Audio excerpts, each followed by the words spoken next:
అందరికీ నమస్కారం అండి. కొత్త క్రైమ్ కథలోకి స్వాగతం. ఈ కథ పేరు అవని. రచన ఎం ఉదయ్ భాను గారు. చదువుతున్నది దేవి.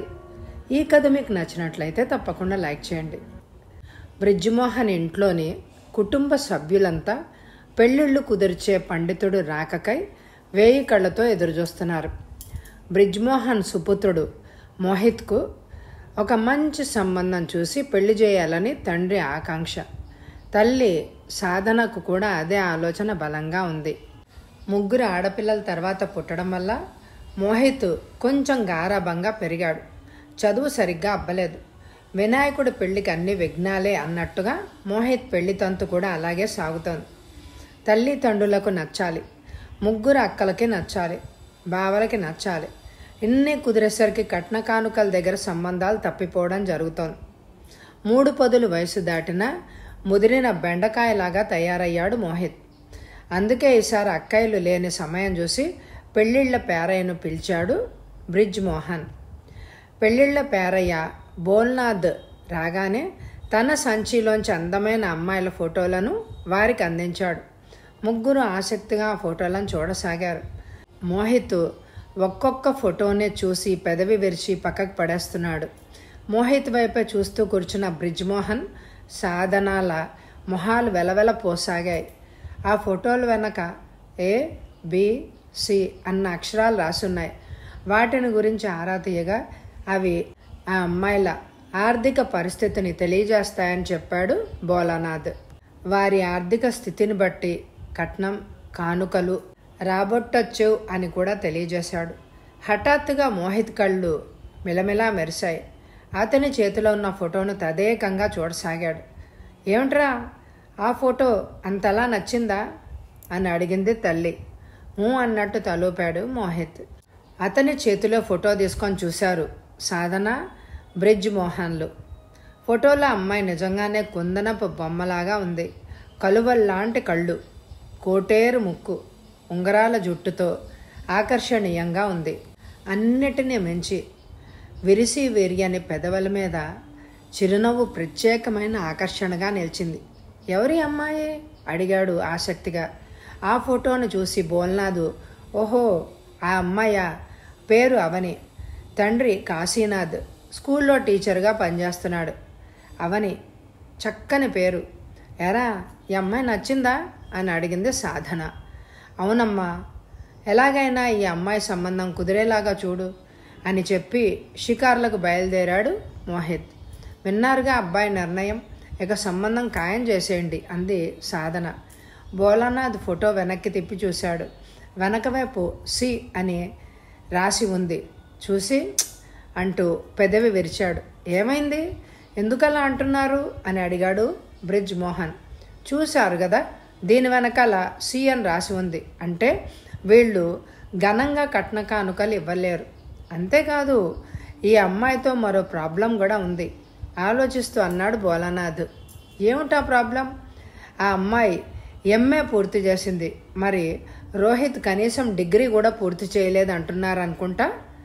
ఆ మాట వినగానే బ్రిజ్మోహన్, మావాడికి చదువు లేకపోతే ఏమైంది? నా ఆస్తికి వాడు ఏకైక వారసుడు. అయినా ఈ విషయం వాళ్ళ దగ్గర మనమేమీ దాచక్కర్లేదు. అప్పుడు వాళ్ళు ఏదైనా అభ్యంతరం చెప్తే చూద్దామన్నాడు. అలాగే మీ ఇష్టం అంటూ అక్కడి నుంచి నిష్క్రమించాడు భోలానాథ్.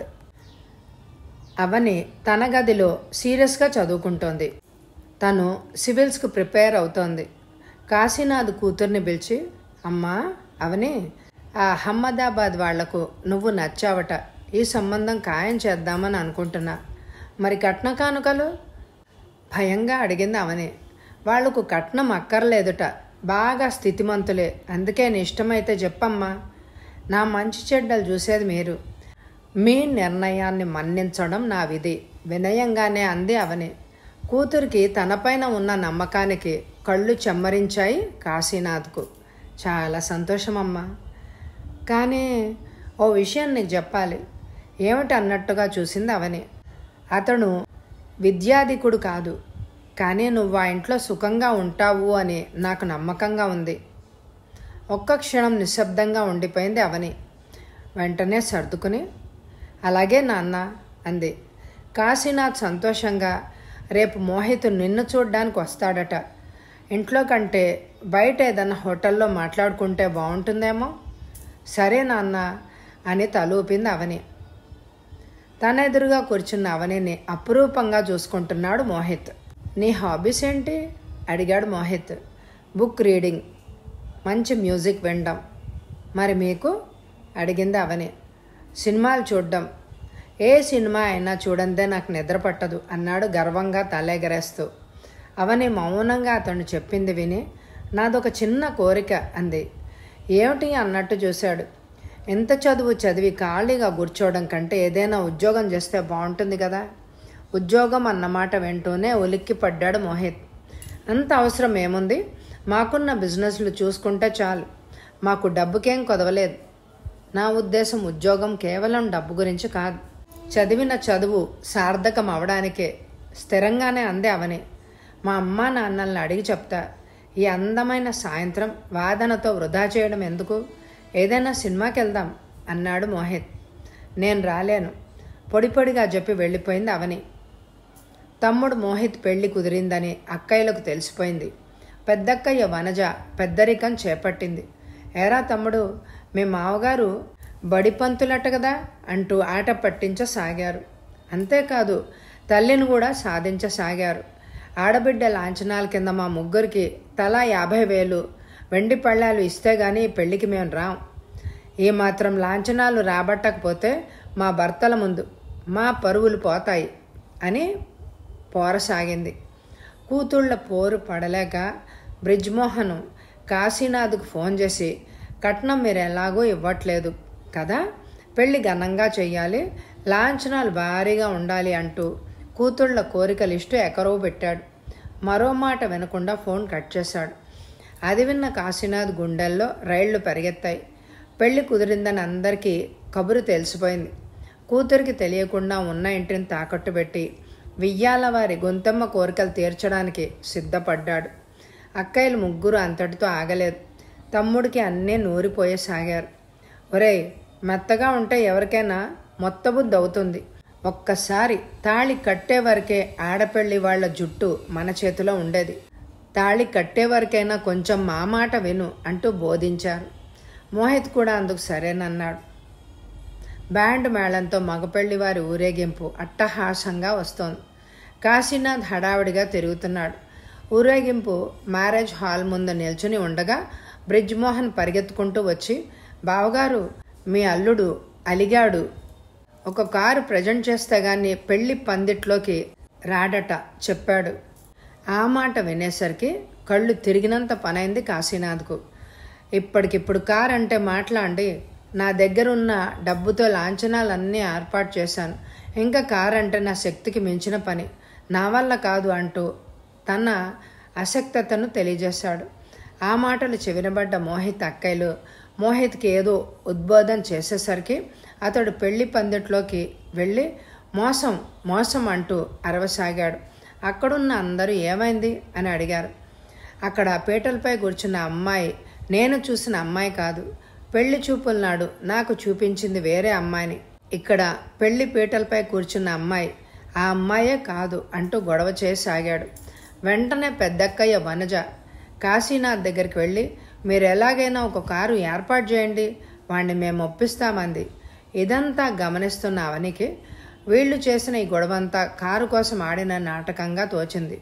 సెల్లో ఎవరికో ఫోన్ చేసి, బ్రిజ్మోహన్, మీరు పని చేయండి, ఒక పోస్ట్ డేటెడ్ చెక్ ఇవ్వండి, ఇప్పుడు మేము డబ్బు సర్దుతాం, తర్వాత మీరిద్దరు గాని అంటూ ఎరకాటం పెట్టారు. కాశీనాథ్ చెక్ ఇవ్వడానికి సిద్ధపడ్డాడు.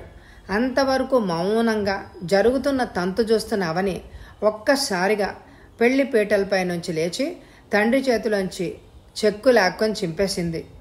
అందరూ బిక్కమొహాలు వేసుకొని చూడసాగారు. మోహన్ దగ్గరికి వెళ్ళి లాగి చెంప మీద ఒక్కటిచ్చింది.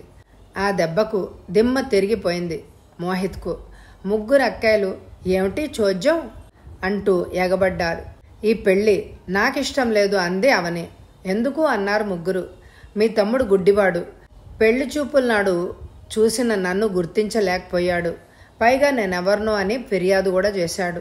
అటువంటి వాడు గుడ్డివాడు గాక మరేమవుతాడు? వీడికి నన్ను పెళ్లాడే అర్హతే లేదు అంటూ మాటల తూటాలు పేల్చింది. ముగ్గురు అక్కలు అవని చుట్టూ మూగి చెయ్యెత్తి కొట్టబోయారు.